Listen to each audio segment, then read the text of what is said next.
Une fois de plus, bonsoir à vous. Vous êtes sur Radio Solution et vous suivez Solution TV. Bienvenue à votre programme, bienvenue à cette autre édition de votre programme L'heure de solution. L'heure de solution, c'est ce programme où pendant une heure, on aborde des thématiques autour des questionnements, autour des inquiétudes, autour des problèmes vécus au quotidien. On prend également vos avis comptent forcément. Vous retrouverez cette émission L'heure de solution 2 fois la semaine, le lundi et mercredi à partir de 20h30 et les rediffusions se font le mardi 18h20, le samedi 12h30, 20h30 et le dimanche 9h, 21h. Nous allons encore une fois de plus ce soir recevoir sur ce plateau de Solution TV l'homme de Dieu, l'apôtre Samuel Tête. Bonsoir apôtre Samuel. Bonsoir Franck Eddy. Madame, bonsoir monsieur. Très bien. Nous avons déjà abordé la première édition. Les hommes dont le mariage a été béni à l'église peuvent-ils divorcer? Vous avez donc suivi et nous allons poursuivre avec cette autre édition parlant des femmes. Est-ce que les femmes dont le mariage a été béni à l'église peuvent divorcer? Vous avez la possibilité de partager vos avis. Vous pouvez utiliser le numéro 672 05 01 01. C'est un numéro WhatsApp. Vos messages sont les bienvenus. Ou alors vous utilisez l'autre ligne, le 696 04 98 12. Vous avez également l'adresse email solution@compassionglobal.org. Vous pouvez également l'utiliser et faire parvenir vos avis. Le lien solutiontv.net.mykl2mr.com vous permet donc d'être connecté sur Solution TV juste à partir de votre smartphone ou votre tablette. Nous allons donc dans le vif du sujet. Est-ce que les femmes dont le mariage a été béni à l'église peuvent divorcer? Nous vous permettons de suivre les avis que nous avons récoltés et ceux-là qui ont accepté volontairement de partager leur conception. Écoutons-les et nous reviendrons pour la suite. Nous demandons, Dieu, je vais me marier. Et quand il te le donne ça pourquoi? Parce que il aimerait que tu sois en contact avec l'homme. Mais pourquoi donc aujourd'hui, ce que tu as demandé à Dieu, il te l'a donné. Aujourd'hui, tu refuses ça. Tu n'as pas le droit de refuser cela. Quelles que soient les situations. Quand une personne se marie, premièrement, tu ne sais pas comment demain va être. Bon, c'est les conditions peut-être. Tu peux trouver un homme qui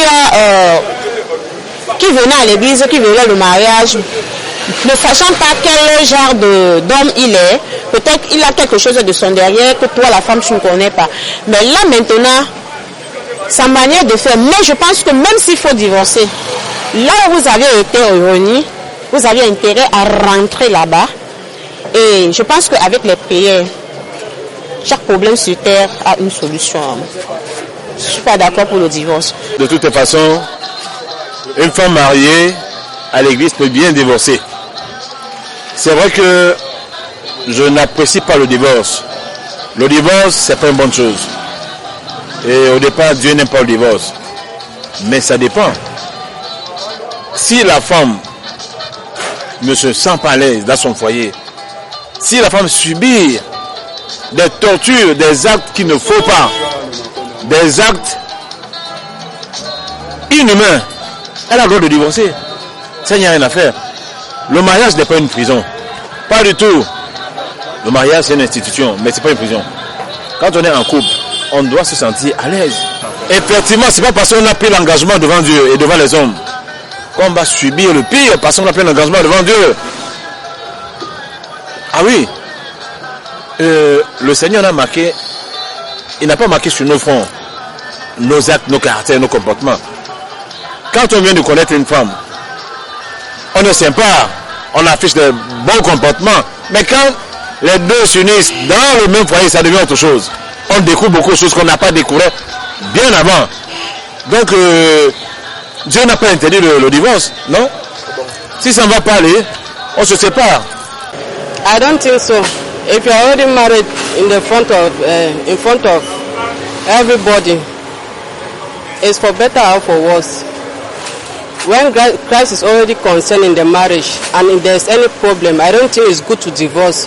You only have to seek the face of God and contact your pastor and the face of the elders in church also, for them to help you for advice one way or the other. That's my own idea. Divorce is not the solution. Because you can still get married 10 times and you still divorce 10 times. So the best thing is just to seek the face of God. Ask for solution. God will help you, even your pastor will help you. There are spiritual mothers and fathers in church. They will help you for solution. Okay, what I'm trying to say is that now, I can just get over it in the morning that I want to go and marry in church, which I'm not born again. And I'll marry a wife, and we cannot even understand ourselves. So we get married in church. If we are not born again, it means that I can do everything I can do. And I'm free to do what I'm capable to do. I'm not born again. So if they cannot really understand themselves, a man go out and play outside with other women, it means that in the love of God now, if your husband is flaking outside and which you are not capable to live with him, you are free to go, which you are not born again. So the point of view, a woman married in church with a husband which they are not Christianity, the woman have a free to go out. And if they are born, if that they are born again, they can really table their problem to church, to their own several churches. If they are not even in the same church, they can go to the man can go to this other church, or the woman can go to the other church and say that, please, I have a problem in my maternal home, so that even the husband will have conscience and come back to his own senses, or the wife will come back to his own senses. They will collaborate and come in the united collaboration. So what I'm trying to say, if a woman is really married, which is born again, can never divorce. If a man is married to a wife who is born again, can never divorce. If they are not born again, they can really divorce. That they have just pretend to come and marry in church to show that they are Christianity. Voilà, donc de retour sur ce plateau de Solutions TV, après avoir suivi avec beaucoup d'intérêt les avis des uns et des autres, nous allons continuer la réflexion autour du point du jour, et cette fois-ci, nous allons nous tourner vers l'homme de Dieu avec cette première préoccupation, homme de Dieu. Est-ce que le rôle de l'Église ne se limite qu'à la bénédiction du mariage? Avant même de parler du rôle de l'Église, il faut dire que nous avons parlé dans la dernière fois. Ce que la Bible n'autorise pas à l'homme, ce n'est pas à la femme, n'est-ce pas, qu'elle autorisera. Nous sommes d'accord parce que nous parlons des disciples de Christ. Et j'ai l'habitude de parler de la marche par l'Esprit de Dieu. L'Esprit de Dieu n'est pas un esprit mâle ou femelle. Donc la parole de Dieu s'y concerne aussi bien l'homme que la femme. Donc si Dieu dit que on ne doit pas séparer ce qu'il a uni lui, donc aucun homme doit le faire. Donc c'est valable aussi bien pour l'homme que pour la femme. Maintenant, revenons à cette question, pour savoir si le rôle de l'Église, n'est-ce pas, ne se limiter qu'à la bénédiction de mariage. Mais comme on parle de mariage, c'est-à-dire qu'il s'agit des gens qui ont quand même cheminé avec Christ. Donc, le rôle de l'Église ne peut pas se limiter qu'au mariage. Ce n'est pas possible. Parce que je parlais pendant la dernière édition qu'il s'agissait des disciples du Seigneur qui se mettaient ensemble dans le cadre d'un mariage. Et je suis attaché à ça, la notion de disciple. Parce que tous ceux qui peuplent nos assemblées ne sont pas forcément des disciples du Seigneur. On peut être même pasteur sans être un disciple du Seigneur. Donc le point de départ, c'est cela. Et c'est pourquoi nous pouvons lire Matthieu chapitre 28. C'est le dernier chapitre de l'évangile de Matthieu. Versets 18 à 20. Jésus s'étant approché, leur parla ainsi. Tout pouvoir m'a été donné dans le ciel et sur la terre. Allez, faites de toutes les nations des disciples, les baptisant au nom du Père, du Fils et du Saint-Esprit. Et enseignez-leur à observer tout ce que je vous ai prescrit. Et voici, je suis avec vous tous les jours jusqu'à la fin du monde. Alors, je dois vous dire, tout ce que l'Église peut faire, toute activité qui peut être organisée à l'Église qui n'a pas pour but le salut est inutile. Quelle que soit la beauté de ces activités. si ça ne contribue pas, n'est-ce pas, à améliorer la relation que Dieu a avec l'homme, si ça ne contribue pas à faire avancer le royaume de Dieu, parce que le royaume de Dieu avance comment? Par le dépeuplement, n'est-ce pas, du royaume des ténèbres, par le salut des âmes. Cette mission est fondamentale. Ah oui! Et c'est pourquoi ces médias solutions existent. La lumière de Dieu doit luire où il y a les ténèbres. Le salut doit être prêché. Les gens doivent être sauvés. Si ce n'est pas l'objectif, non, c'est vain tout ce que nous faisons. Alors, tout pouvoir m'a été donné dans le ciel et sur la terre. Allez, c'est un ordre. Allez. Ne restez pas là, vous contentant que vous êtes sauvés. Vous avez le Saint-Esprit. Il y a des gens qui périssent là-dedans. Tout à fait. Donc, allez. C'est une mission. Faites de toutes les nations les disciples. Alors, pas les disciples des pasteurs, pas les disciples des religions, pas les disciples des dénominations, mais les disciples du Seigneur. C'est très important. C'est Jésus qui a dit, je suis le chemin, la vérité et la vie. Il n'a pas dit que c'est une religion, c'est une dénomination. Jésus n'était pas un chef religieux. Je répète toujours ici que Compassion Globale ne garantit pas. Oh, je suis dans telle dénomination. Oh, je suis dans telle église. Votre église est climatisée. Oh, c'est bien tout ça, ce confort. Mais si Jésus n'est pas là, si Jésus n'a pas la première place, c'est inutile. C'est inutile. C'est pourquoi il a dit, beaucoup viendront, diront, j'ai fait des miracles en ton nom, j'ai profité en ton nom. Il va leur dire que je ne vous ai jamais connu, vous ouviez de l'iniquité. Faisons très attention. Quelle est la priorité? Et le Saint-Esprit est l'Esprit qui nous conduit selon les priorités divines. Il nous conduit à l'essentiel. Faisons très attention. C'est pourquoi ces batailles stériles qui se font entre les dénominations, entre les pasteurs, sont inutiles. Parfois, les déchirements se font même au niveau des cours, des juridictions. Oui, allez vraiment au greffe des tribunaux, vous serez étonnés. Ce n'a pas de sens. Parce que si c'était Jésus la priorité, on ne se retrouverait pas là-bas. On ne se retrouverait pas là-bas. Si Jésus est la priorité, ça ne peut pas être le business. On va prendre les gens en captivité. Non. Donc, allez, faites de toutes les nations des disciples. Vous savez, dans disciples, je peux penser, dans discipline, moi je vois disciples. Et comme on peut avoir des disciples sans discipline. C'est très important. Et c'est en ce moment-là que ça devient sérieux. Parce que les gens vous diront, Dieu est bon, Dieu est amour.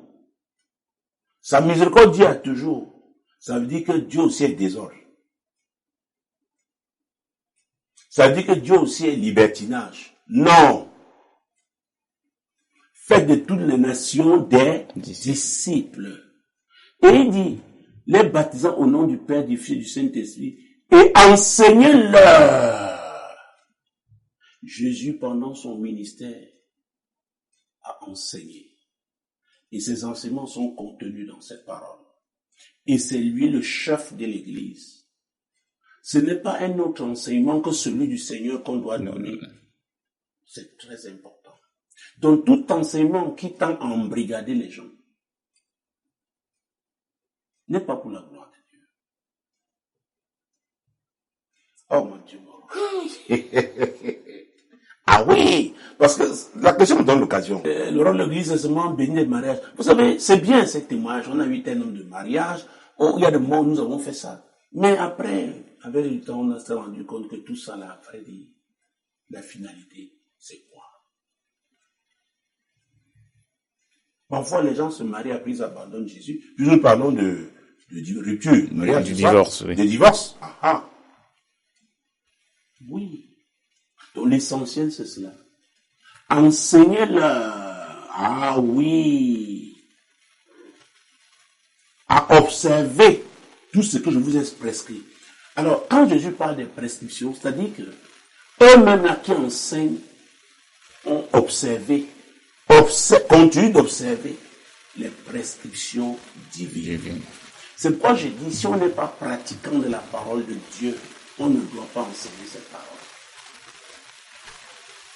On ne peut pas donner ce qu'on n'a pas. On doit voir le fruit de cette parole dans la vie de la personne qui enseigne. C'est très important. Sinon, on est dans la religion. C'est très important. Vous savez, le royaume de Dieu est un royaume productif. Quand vous lisez Jean chapitre 15, verset 1, Jésus dit, je suis le vrai cep. Donc, il y a le faux cep. Il dit, son père est le violon. Et tout sarment qui est en lui, qui ne produit pas de fruit, est comment? Retranché. Retranché. C'est très important. Donc, avant de parler de mariage, on parle d'abord de disciples. Alors, si des gens viennent à l'église parce qu'ils veulent se marier, c'est là leur priorité. Tout est faussé au départ. Et j'ai été très attristé quand dans les messages d'évangélisation, j'ai écouté certains prédicateurs. Venez, Dieu va vous donner des maris. Venez. Il va vous donner un emploi. Il va vous faire voyager. Il y en a même qui disent que quand ils prient, les gens obtiennent seulement les visas. Écoutez, si vous croyez qu'un pays sur cette terre est le royaume de Dieu, vous vous trompez. Nous, oh mon Dieu, Jésus, notre vision, c'est le royaume de Dieu. Et il y a un seul visa pour entrer dans ce royaume. Ce visa est fait avec le sang de Jésus. Il est écrit dessus, né de nouveau. C'est Jésus qui rapporte. Il a payé le prix, son sang a coulé. Pour que quiconque se tourne vers lui, sincèrement, ait accès au royaume de Dieu. C'est très important. Donc, tout ce que nous jugeons comme, ça peut être comme du marketing, des arguments, un genre d'argumentaire, un genre de, de publicité que nous concentrons sur l'essentiel. Et j'ai l'habitude de dire, en me référant à ce que dit la parole de Dieu, la croissance se fait d'une église par l'assistance du Saint-Esprit. Alors, les gens qui arrivent et qui ne sont pas attirés par Jésus, par le Saint-Esprit, croyez-moi, ce sont des sources de problèmes. Ça veut dire que la personne n'utilise pas le Saint-Esprit pour attirer cette personne. Le prédicateur là n'utilise pas le Saint-Esprit. Parce que le Saint-Esprit, c'est lui là qui attire. C'est très important. Donc, on doit voir le produit de la parole de Dieu. Nous avons parlé, j'ai parlé de discipline, n'est-ce pas, quand je parlais de disciples, oui. Et de disciples, en parlant aussi, en me référant à la discipline. Donc, il y a la parole de Dieu qui devra être mise en pratique, qui va réglementer dans la vie de cette personne. Vous savez, c'est Antioche où, pour la première fois, quand on a regardé les disciples, on les a appelés chrétiens. Pourquoi? Leur façon de faire était conforme à Christ, à son enseignement. Ah oui. Donc, à la base, quand vous soyez apôtre, prophète, évêque, tout ce que vous voulez, si vous n'êtes pas un disciple du Seigneur, vous n'êtes pas sur les rails de Dieu. C'est ce que nous devons partager en commun. C'est très, très important. On est d'abord un disciple. Et vous ne pouvez pas être un disciple si la parole de Dieu ne vous a pas transformé. Et c'est un disciple maintenant qui peut être utilisé par Jésus, utilisé par le Saint-Esprit pour en faire un autre. Parce que sa propre vie parle. Je rappelle toujours qu'on ne peut pas servir Dieu sans sa vie, ce n'est pas possible. Sinon vous direz, faites ce que je vous dis, ne faites pas ce que je fais. Mais l'apôtre Paul disait, soyez mes imitateurs, parce que moi-même, j'imite qui? Christ. Ah oui. C'est pourquoi on doit savoir ce qu'on veut. On doit savoir ce qu'on veut. Donc Dieu est bon, il est amour. Avant Jésus, je n'étais rien. En dehors de lui, je ne suis rien. C'est pas, il ne faut pas flatter les gens. Or, je me souviens, c'était dans un quartier ici populeux, on appelle Gonsou à Douala, côté de Kassa-la-Femme. Tout à fait. Il y a cela 21 ans. Et j'assistais à une campagne d'évangélisation. Et le prédicateur lance l'appel. Après, il descend dans la foule, il tient les gens, il dit, je vous supplie, venez à Jésus, je vous supplie. J'ai dit, hé, vous voulez supplier les gens? Laissez le Saint-Esprit convaincre. C'est très important. L'Église ne se résume pas seulement au mariage. Si on parle de mariage aujourd'hui, on parlera demain d'emploi, n'est-ce pas? On parlera de prospérité dans les affaires. On parlera de voyage. Et vous savez combien d'Africains rêvent de traverser la Méditerranée. Il y a des endroits où on prie pour que les gens prennent la mer. J'ai vu des choses. J'ai été quelque part où on priait dans cette ville-là. Il y a des églises où on priait pour les fémans. Ils venaient donner des témoignages, comment ils ont pu escroquer. Oh mon Dieu. C'est incroyable hein, ce qui se passe dans ce monde. C'est incroyable. C'est qu'on doit savoir ce qu'on veut. Moi, je voulais la vie. La vie en Jésus. Et je l'ai obtenue. Donc, la vision de l'Église, c'est très important. Nous vivons dans un monde éphémère, un monde qui est en train de passer. Nous avons une vision de l'éternité en Jésus-Christ. C'est pour nous avoir un discours clair, constant. Celui qui ne veut pas suivre Jésus, qui reste là où il est. Parce que beaucoup veulent les dons, mais refusent le donateur. Non, Jésus d'abord. Et toujours Jésus. Donc, enseignez-leur à observer tout ce que je vous ai prescrit. Vous-même, vous devez d'abord les observer. Donc, comme ils vous suivent là, ils verront le produit de l'observation de mes prescriptions dans votre vie. Il dit alors, et voici, la fin. Et voici, je suis avec vous tous les jours jusqu'à la fin du monde. Je suis avec vous. Je suis le pourvoyeur. Parce que je vous avais transformé par mes prescriptions, par mes paroles. Je pourrais alors vous donner, n'est-ce pas, la femme que j'ai prévue pour vous. J'amènerai l'homme que j'ai préparé pour vous. C'est quoi, quand nous avons lu pendant la dernière mission, Matthieu 6, verset 33, cherchez premièrement le royaume et la justice de Dieu. Et toutes ces choses. Donc, c'est Jésus d'abord. C'est Jésus d'abord. Je l'ai dit ici une fois, qu'on peut même se marier en jean. Parce que j'ai vu tellement les femmes perdre le nord parce qu'elles veulent qu'elles coupent de robe.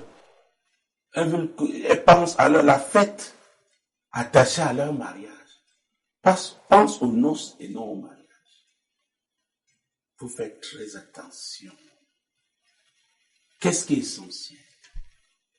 Qu'est-ce qui est fondamental? Ah oui. Et allons même, Actes chapitre 2. Prenons les versets 32 à 38. C'est ce Jésus que Dieu a ressuscité. Nous en sommes tous témoins. Élevé par la droite de Dieu, il a reçu du Père le Saint-Esprit qui avait été promis, et il a répandu comme vous le voyez et l'entendez. Car David n'est point monté au ciel, mais il dit lui-même, le Seigneur a dit à mon Seigneur, assieds-toi à ma droite, jusqu'à ce que je fasse de tes ennemis ton marchepied. Que toute la maison d'Israël sache donc avec certitude que Dieu a fait Seigneur et Christ, ce Jésus que vous avez crucifié. Après avoir entendu ce discours, ils eurent le cœur vivement touché, et ils dirent à Pierre et aux autres apôtres, « Hommes, frères, que ferons-nous » Pierre leur dit, « Repentez-vous et que chacun de vous soit baptisé au nom de Jésus-Christ pour le pardon de vos péchés, et vous recevrez le don du Saint-Esprit. » Ah! Alors, tout message que nous délivrons doit être conduit par l'Esprit de Dieu. Et le but, c'est d'amener, parce que c'est le Saint-Esprit qui conduit, doit toucher les gens de manière que les gens recherchent la voie du salut. Ils ont dit, après avoir entendu ce discours, ils eurent le cœur vraiment touché. C'est après cela qu'ils ont parlé. Touché, qu'est-ce qui l'a touché? Ce n'est pas la belle voix de Pierre. C'est le Saint-Esprit. C'est le Saint-Esprit. Et il dit à Pierre et aux autres apôtres qui étaient avec lui, hommes frères, que ferons-nous? Nous sommes perdus. Nous sommes dans un monde où les gens sont perdus. Même les riches sont perdus. Mais seulement, au temps marqué, il faut des gens qui se tiendront. Dieu crée les opportunités. Et c'est ce que nous avons avec Radio Solution et Solution TV. Les gens nous appellent de partout. Écoutez, nous avons suivi cette session de prière. Vraiment, nous avons été touchés. Qu'est-ce que nous devons faire? Nous avons suivi ce message. Nous avons été touchés. Qu'est-ce que nous devons faire? Il y en a qui disent, nous avons déjà donné notre vie à Jésus. Qu'allons-nous faire maintenant? C'est pourquoi nous conseillons aux gens d'aller dans telle ou telle assemblée. Oui! Il y a combien d'années on m'a écrit d'une île d'Océanie? La femme avait obtenu mon livre ou à Jérusalem, à la maison de prière de Jérusalem. Vous savez, quand vous avez la percée à ce niveau-là, c'est le monde entier. Ah oui. Alors, vous savez, c'est pourquoi je parle de l'essentiel. Et l'essentiel ne peut pas être fait. Le plus important ne peut pas être fait sans le Saint-Esprit. La Bible dit qu'il sait tout. Il sonde même les profondeurs de Dieu. Il connaît le temps favorable. Il sait comment toucher chacun. Une fois, c'est quelqu'un qui est venu dire, ce jour-là, il a eu l'insomnie. Et Isabelle est tombée sur Solution TV. Et le message qui passait le concernait. Pour lui, c'était l'insomnie. Mais pour Dieu, c'était un rendez-vous avec lui. C'est pourquoi nous sommes des canaux que Dieu utilise comme une pour sa gloire. C'est très important. C'est très important. Homme frère, que ferons-nous? Et il a répondu. Pierre leur dit, repentez-vous et que chacun de vous soit baptisé au nom de Jésus-Christ pour le pardon de vos péchés et vous recevrez le don du Saint-Esprit. Repentez-vous. Vous devez changer. Et comme je dis souvent, me référant à la Bible, tout ce qui n'est pas conviction est péché. Vous êtes convaincu que la voie sur laquelle on est une mauvaise voie, une voie de perdition. Alors maintenant, on renonce à cette voie-là. On renonce, n'est-ce pas, comme la Bible dit, c'est vomissure. On rejette tout ça. Maintenant, on se tourne vers le Seigneur. Et quand vous lisez même le chapitre 3, verset 19, n'est-ce pas, Jésus-Christ, l'apôtre Pierre dira encore quelque chose d'important ici. Repentez-vous donc et convertissez-vous, pour que vos péchés soient effacés, afin que des temps de rafraîchissement viennent de la part du Seigneur et qu'il envoie celui qui vous a été destiné, Jésus-Christ. Alors, le rafraîchissement là, c'est le Saint-Esprit. C'est très important. Repentez-vous, et là, même précis encore, convertissez-vous. Beaucoup sont à l'église, ne sont pas convertis. Sommes devenus des anciens, des pasteurs, des bishops. Ils ne sont pas convertis. Il y en a qui sont à l'église, ils vont faire les traditions au village, le culte, comment ils sont à l'église. Les disciples, leur message est un message de vérité. On n'est pas là pour attirer charnellement les hommes, les flatter. Non. Dites la vérité, le Saint-Esprit qui est l'Esprit de vérité, c'est lui qui convaincra. Et quand les gens passeront par des moments difficiles, c'est lui qui les soutiendra, qui les fortifiera. Parce que vous leur aurez enseigné comment développer leur relation avec Dieu, comment communier avec le Saint-Esprit, comment écouter de lui. C'est très important. Ah oui. Si on sort de là, on entre dans la religion. On entre dans la routine. On entre dans les traditions. Et il n'y a pas de vie comme ça. Aujourd'hui, on a relégué le Saint-Esprit, je ne sais pas au quantième plan. Mais il n'y a pas d'église sans le Saint-Esprit. Ce n'est pas possible. C'est lui le conducteur. C'est lui l'esprit de vérité. Et c'est lui qui nous conduit dans toute la vérité. Donc Jésus a dit quelque chose de très important ici. Luc chapitre 11. Luc chapitre 11. C'est très, très important. L'apôtre Pierre s'est levé comme ça, poussé par le Saint-Esprit. Il n'avait plus peur. Et il est entré, n'est-ce pas, dans la plénitude de son ministère. On ne peut rien faire avec Jésus sans le Saint-Esprit. Un disciple, mon Dieu, mon roi, doit marcher sous la direction du Saint-Esprit. Luc chapitre 11, verset 13. Si donc méchants comme vous l'êtes, vous savez donner de bonnes choses à vos enfants, à combien plus forte raison le Père Céleste donnera-t-il le Saint-Esprit à ceux qui le lui demandent? À ceux qui le lui demandent. Donc on doit demander. Vous demandez parce que vous comprenez que c'est nécessaire, c'est important. Vous ne pouvez pas réussir votre vie de chrétien, votre vie de disciple sans le Saint-Esprit. Il faut demander. Mais aujourd'hui, dans beaucoup de milieux, j'aime parler de la religion chrétienne, les gens font les choses, les traditions des aînés, mais n'enseignent pas sur le Saint-Esprit. Comment suivre le Saint-Esprit? Parce que le Saint-Esprit ne peut pas vous conduire dans ce qui est contraire à la parole de Dieu, ce n'est pas possible. Dans la Bible nous parle des fruits de l'Esprit.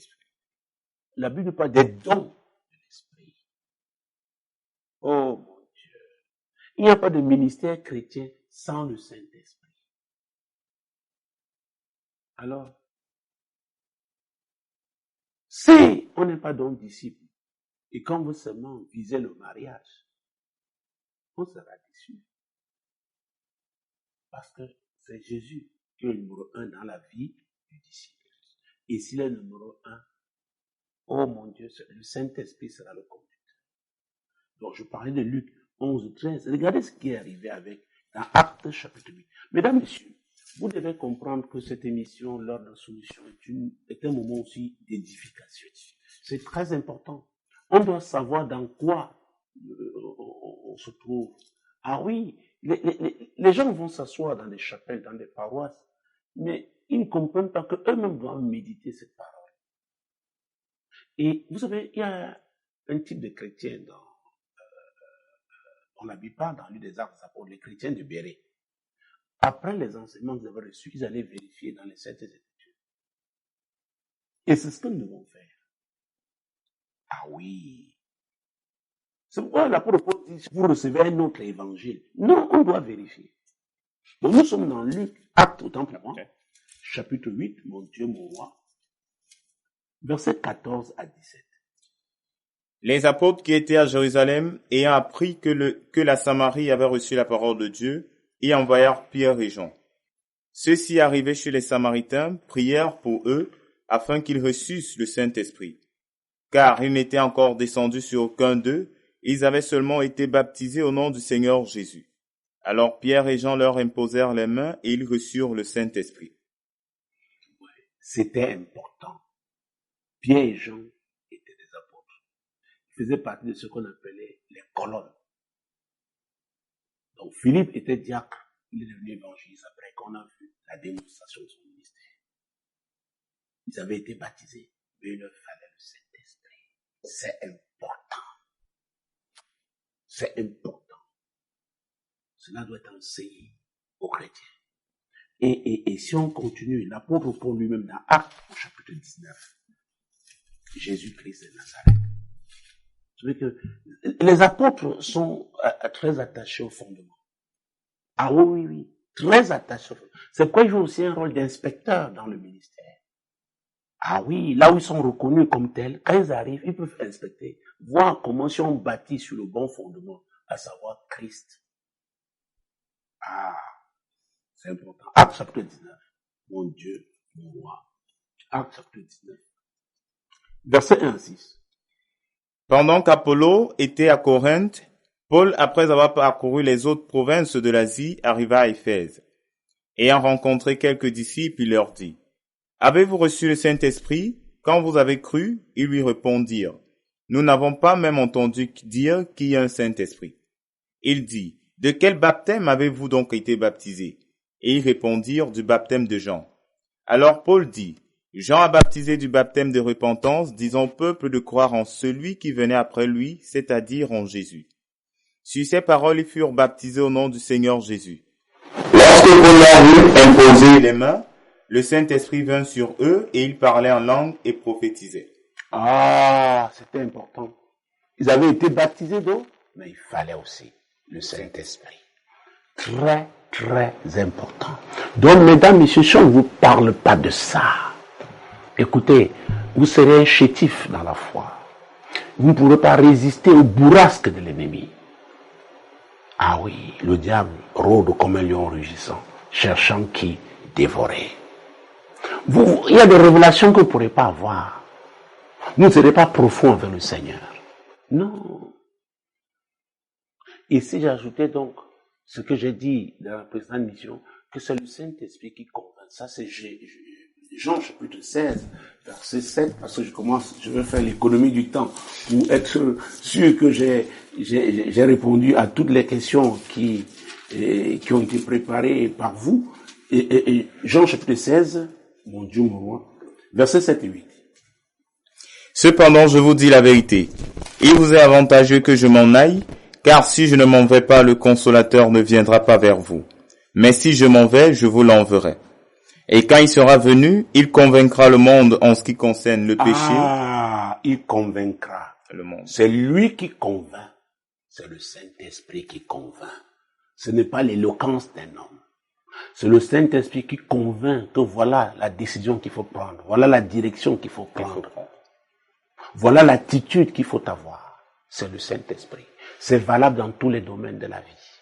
Que ce soit en politique, que ce soit dans le ministère, que ce soit, je sais pas, dans le sport, quel que soit là où l'homme doit appeler à prendre une décision. Il n'est sûr qu'il prend un bon Dieu que si c'est sous la direction du Saint-Esprit. C'est pour reconnaître un disciple, regarder sa vie, quelles sont les décisions qu'il a eu à prendre. Oui, des pasteurs, la vie est catastrophique. Vous connaissez le Saint-Esprit? Non. Non. Donc on peut tenir cette Bible et ignorer le Saint-Esprit.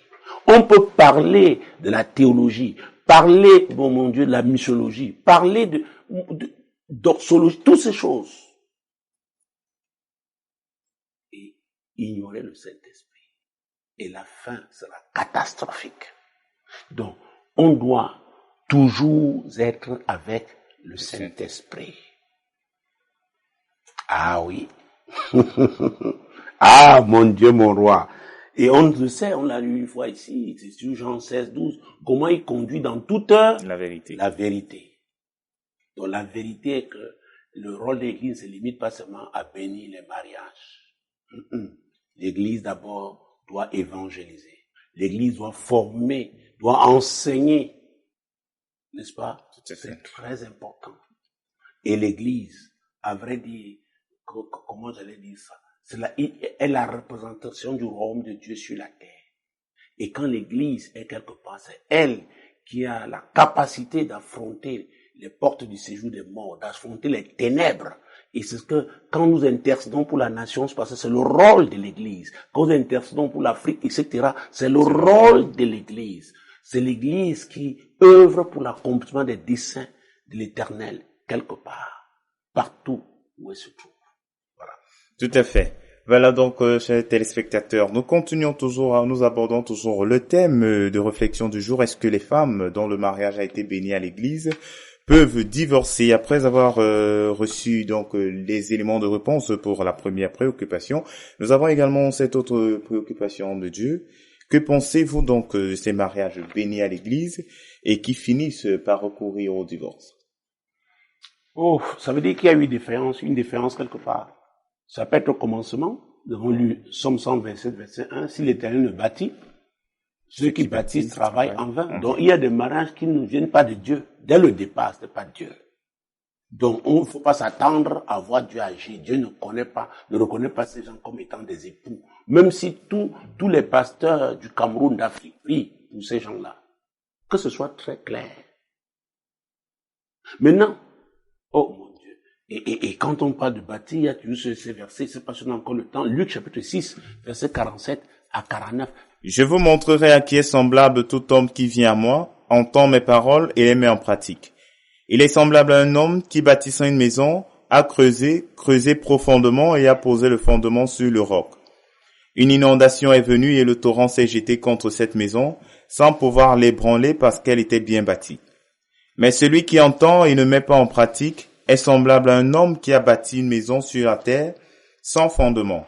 Le torrent s'est jeté contre elle, aussitôt elle est tombée et la ruine de cette maison a été grande. Alors, quand je parle de maison, je parle aussi du mariage. Vous savez, Dieu peut vous dire, voilà votre femme. Et peut-être il faut un certain temps pour que ce mariage, n'est-ce pas, soit scellé. Mais vous pouvez brûler les étapes et que le travail que Dieu devait faire, vous l'empêchez de le faire. Donc vous commencez à creuser, mais vous ne creusez pas jusqu'à toucher le roc. Ça c'est possible. Ça c'est possible. Il faut faire très attention. C'est pourquoi on a besoin du Saint-Esprit. Il connaît le timing. Ah mon Dieu. Dieu peut être en train de travailler dans la vie des futurs époux. Alors, vous faites les choses, vous bâclez les choses, ça va vous rattraper. Parce que le diable là, le jour où vous découvrez le plan de Dieu, il est furieux. Maintenant, il va vous manipuler. Il va essayer de vous pousser. Oh mon Dieu. Soit accélérer les choses, c'est-à-dire ne pas respecter, n'est-ce pas, le timing de Dieu. La Bible déclare dans Ecclésiaste 3, verset 1, il y a un temps pour toutes choses. Et nous avons vu des gens, Dieu leur a dit qu'ils vont se marier, mais ils commencent à consommer le mariage avant.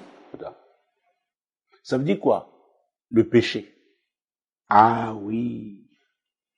Ils ont eu la révélation que c'est Dieu. Et parfois ils peuvent cacher, jusqu'à ce qu'on amène le mariage devant à l'église, on prie.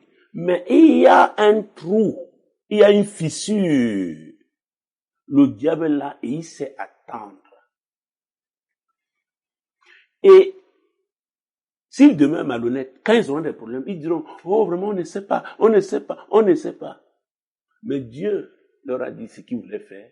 Mais en tant qu'ils n'ont pas été des disciples, les disciples observent les prescriptions divines, les instructions divines. Nous sommes d'accord? L'avons vu. Tout à fait. Hein? Quand nous parlions de Matthieu 18 à 20. Nous devons former des disciples et leur enseigner à observer les prescriptions divines. Alors, les gens, après, ils se croient trop malins. Ils se cachent, ils font leurs choses. Alors, tout ce qu'on cache, oh mon Dieu, qu'on fait en cachette, oh mon Dieu, mon roi. Non, le diable enregistre, mais Dieu aussi enregistre, parce que Dieu voit tout. Rien n'est caché à ses yeux. Il dit, ok, je t'ai montré ce que je veux faire dans ta vie.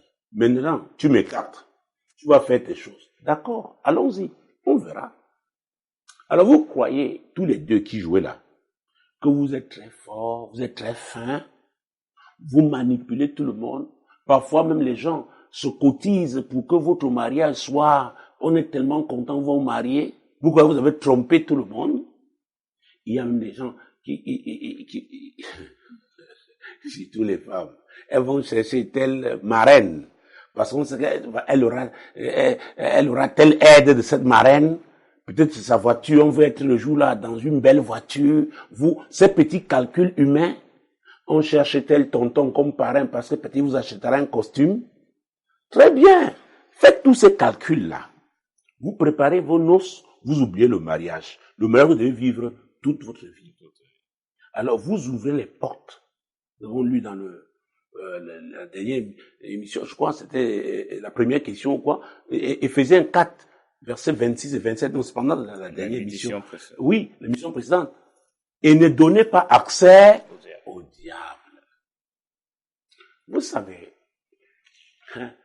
quand un bateau commence à prendre l'eau, et il ne,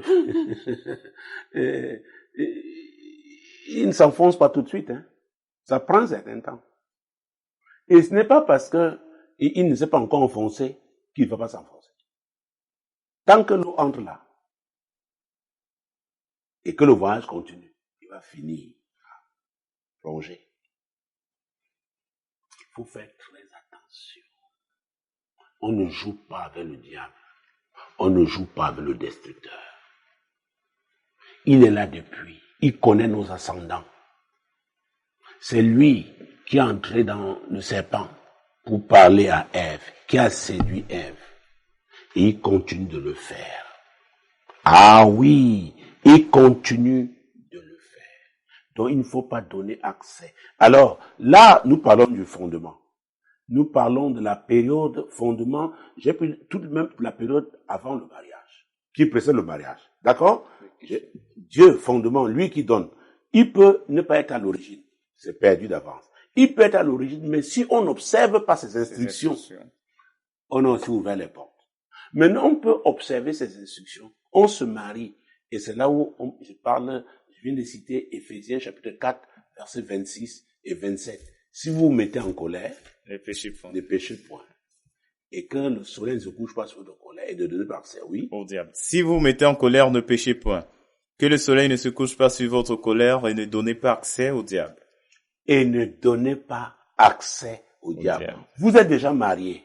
Vous avez reçu de Dieu que vous devez vous marier. Vous avez tout observé. Oh, on a prié pour votre mariage. Ça ne s'arrête pas là. Parce que vous aurez été enseigné sur les ruses du diable. En tant que disciple, vous devez faire quoi? Observez ce que Jésus a dit. Veillez. Donc, il peut arriver que vous soyez en colère, mais parce que vous devez veiller, vous faites attention, vous ne péchez. Vous évitez de pécher. Et vous évitez que le soleil se couche sur votre colère. Ah oui. Donc, l'Église doit annoncer l'Évangile. L'Église doit enseigner, donc former des disciples, leur apprendre donc à mettre en pratique les instructions divines.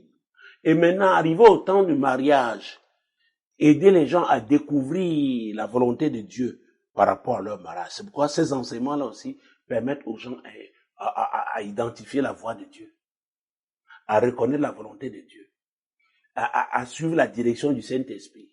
Et maintenant, ils réussissent donc à faire le choix à se marier conformément à la parole de Dieu.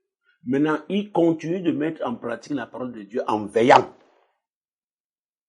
Est-ce que je suis en train de répondre à la question? Tout à fait. En veillant donc, parfaitement. En veillant pour ne pas donner accès. Et on doit comprendre une chose. Jacques chapitre 4, verset 7. Soumettez-vous donc à Dieu, résistez au diable et il fuira loin de vous. Ah! C'est ce que Jacques dit. Soumettez-vous. Il ne s'adresse pas aux non-chrétiens, c'est aux chrétiens. Et soumettez-vous. Demeurez soumis. Et en étant soumis, vous allez résister au diable. Avec quoi? Avec la parole de Dieu. Jésus lui-même, quand il fut tenté au désert pendant 40 jours, 40 nuits, il a résisté au diable avec quoi? La parole de Dieu. Pendant la dernière émission, nous avons vu que la foi vient de ce qu'on entend. Et ce qu'on entend, la parole de Dieu. Nous avons parlé de Josué à qui Dieu avait dit, médite ce livre, la loi, jour et nuit. Ah oui. Il faut mettre en pratique les paroles de Dieu pour résister.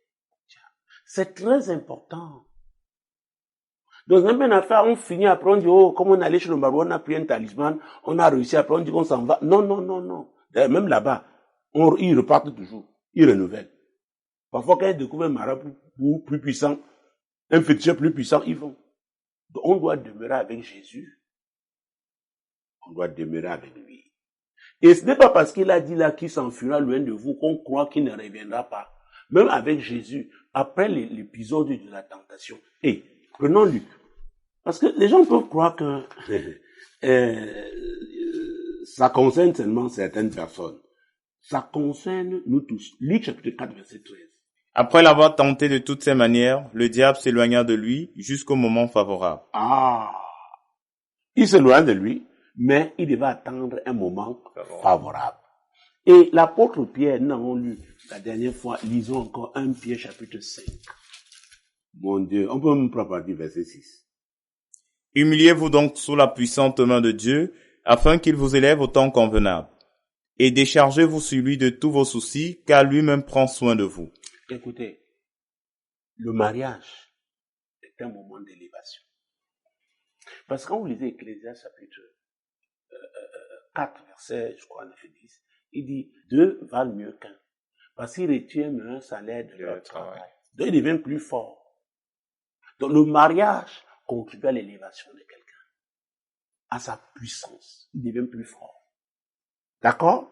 Donc, ce passage aussi. Au temps convenable, donc, le mariage se fait au temps convenable. Alors, et on lui fait totalement confiance. On ne se soucie plus. Ne vous inquiétez pas. On a vu tout à l'heure. N'est-ce pas? Le verset 34 de Matthieu 6.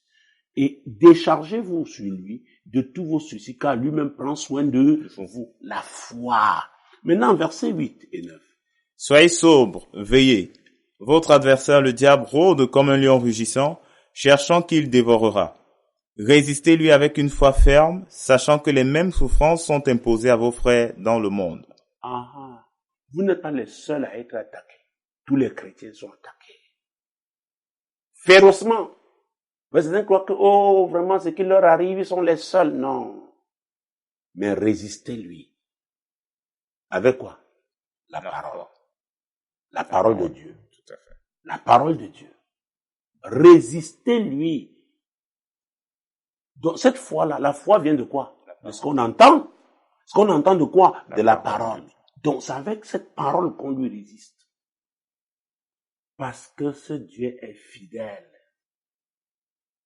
Il n'échoue pas. Donc, ce n'est pas avec vous qu'il va commencer à échouer. Non. Donc, il est fidèle. Donc, la parole. Je ne sais pas si j'ai répondu. Bien évidemment, homme de Dieu, on vous suit avec beaucoup d'intérêt. Nous allons encore une autre préoccupation, homme de Dieu. Doit-on nécessairement bénir son mariage à l'église? Vous voyez bien pourquoi j'ai parlé même de disciples. Un disciple appartient à la famille de Dieu. Il y a la famille de tous les croyants du monde. Et il y a maintenant au sein des familles, il y a des micro-familles. Donc, c'est un moment d'élévation, n'est-ce pas, le mariage, je l'ai dit. Oui. C'est un moment de joie, n'est-ce pas? Alors, quand on enseigne une famille, cette famille a un leadership établi par Dieu. Et parce que vous croyez en cette famille, dont le chef est Jésus, qui a établi dans des gens, ces gens-là, à vrai dire, prient pour vous, parce qu'ils reconnaissent que c'est Dieu qui l'a fait, qui vous a mis ensemble. Et ils relâchent les paroles que Dieu a prévues pour ce type de connexion, les mariages que lui-même a suscités. Donc, ils ouvrent des portes. Non seulement ils ouvrent des portes, mais ils sont aussi avec vous pour vous soutenir pendant les moments difficiles. C'est très important. C'est pourquoi on doit être dans une communauté. Il y a des moments, la pression est si forte. Mais parce qu'on est dans cette communauté, on a ce soutien de ses frères et de ses sœurs. Ça, c'est important. Oui. Donc, ce n'est pas un rituel. C'est un mode de vie. La joie se partage en famille, non? Dans nos familles, les parents bénissent les enfants. Alors, on a des parents spirituels. Donc maintenant, si on dit que ça ne doit pas être nécessairement fait, c'est qu'il y a un problème. Vous-même, vous avez un problème. Est-ce que vous êtes vraiment un disciple? Est-ce que vous vous identifiez à cette communauté? Vous êtes un électron libre. Vous étiez là pour un moment. Vous avez un problème. Donc, moi j'ai dit je reviens à la conviction. C'est pourquoi on peut prier pour 2 personnes dans un bureau. Mais parce que la personne là qui déclare, qui prie, est établie par Dieu, elle relâche ce que Dieu a prévu. Il y a des choses, des bénédictions dans la Bible qui sont générales. Il y a des bénédictions, j'allais dire, intuitu personnelles, en considération de ce couple. Maintenant, prophétiquement, on les relâche. Oh mon Dieu, mon roi. C'est pourquoi il y a les bénédictions prophétiques. Écoutez, Jacob a prophétiquement annoncé ce qui va arriver à ses fils. Israël l'a fait, parce que c'est la même personne. Moïse l'a fait. Et l'Église est entrée dans une saison apostolique et prophétique. C'est pourquoi quand on croit, mon Dieu, mon roi, on a fait sa part en tant que disciple. Il y a des gens qui ouvrent le robinet. C'est-à-dire que le jet augmente. Et les époux sont arrosés. Parce qu'ils sont fidèles, des personnes fidèles qui ont cru au Seigneur. Je ne sais pas si j'ai répondu à la question. Donc, mesdames, messieurs, vous savez, ne faites rien pour faire plaisir à nous. Faites des choses à partir de la conviction que vous avez. C'est très important. Aucun homme ne peut vous bénir. C'est Dieu seul. Mais il peut passer par un de ses serviteurs pour le faire. Donc, faites de Jésus. Donnez-lui la première place dans votre vie. Demeurez avec lui. Développez votre communion avec le Saint-Esprit.